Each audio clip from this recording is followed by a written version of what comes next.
Doctors continue to warn the system's overwhelmed. It's like a war zone. We're in a war with very limited resources. And a scramble to build makeshift morgues and field hospitals.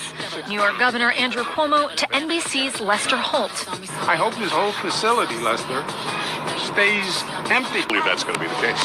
The numbers don't say that's going to be the case. In California, it's all hands on deck. Every minute is a minute lost. A dire warning from officials. Los Angeles is just days away from the kind of crisis engulfing New York. This weekend, the USNS Mercy is expected to open, providing much-needed support to non-COVID-19 patients. As impressive as this ship is, it represents only a fraction People are dying. of the city's needs. It has 80 ICU beds. LA officials estimate they need 3,000. New Orleans, too, emerging as a hotspot in the pandemic. NBC's Blaine Alexander.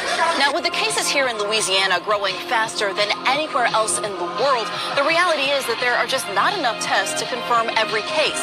In Miami, a mandatory curfew. Orders to stay off the streets from 10 p.m. to 5 a.m. It is growing quickly. I mean, every time I go into work, we have at least a few more cases. Now there's a statewide ban on vacation rentals, in addition to a mandatory 2-week quarantine for anyone arriving from Louisiana and New York. In Rhode Island, police stopping cars with New York plates. Right now, we have a pinpointed... People are dying. We need to be very serious. And that risk is called New York City. That was NBC's Aaron McLaughlin reporting. And also this morning, hospitals across the country should hopefully be getting more ventilators after President Trump, under pressure, officially invoked a little-used power of the presidency to get a major automaker to pitch in. But that automaker says they were already on it. NBC's Kelly O'Donnell is at the White House with the very latest on that. Kelly, good morning to you. Good morning, Kristen. Despite the president's reluctance early on, he is now using the federal government's power to manufacture more ventilators and buy more where available over the next 3 months. A tight timeline, given the number of serious illnesses from coronavirus continues to rise in hotspots around the country. President Trump moved from talk to action on forced manufacturing of medical equipment. The ventilator's a big deal. After 9 days of discussing the Defense Production Act powers, Friday, the president finally used it when he says negotiations with General Motors to build ventilators hit a roadblock. We didn't want to play games. If they don't treat you right, I don't call.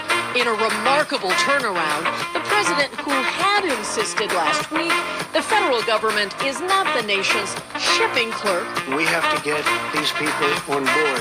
We're not looking to get into a big deal on price. Now says the U.S. government can order ventilators to supply states and allies. If we do not need them, that'll be wonderful. We can help a lot of great people all over the world. We can help them live. Bristling at demands and complaints from some governors, Mr. Trump made known his expectations. I want them to be appreciative. As the virus spreads and deaths climb, the president backed off his push to ease restrictions by Easter Sunday, saying he will consult medical experts. Life, and it's your safety. And if we need more time, they're not going to have a problem waiting it out. The president was surrounded by Republican leaders as he signed the largest relief package in U.S. history. Democrats were not invited to attend. I want to thank Republicans and Democrats. Today, President Trump heads to Norfolk, Virginia to send off a Navy hospital ship. NBC's Courtney Cubie. The next time the USNS Comfort is scheduled to be in port is in New York City. The 1,000 beds on this hospital ship will ease some of the burden on New York City's overwhelmed hospital system. It sends a signal when the president is able to go there and say thank you. And President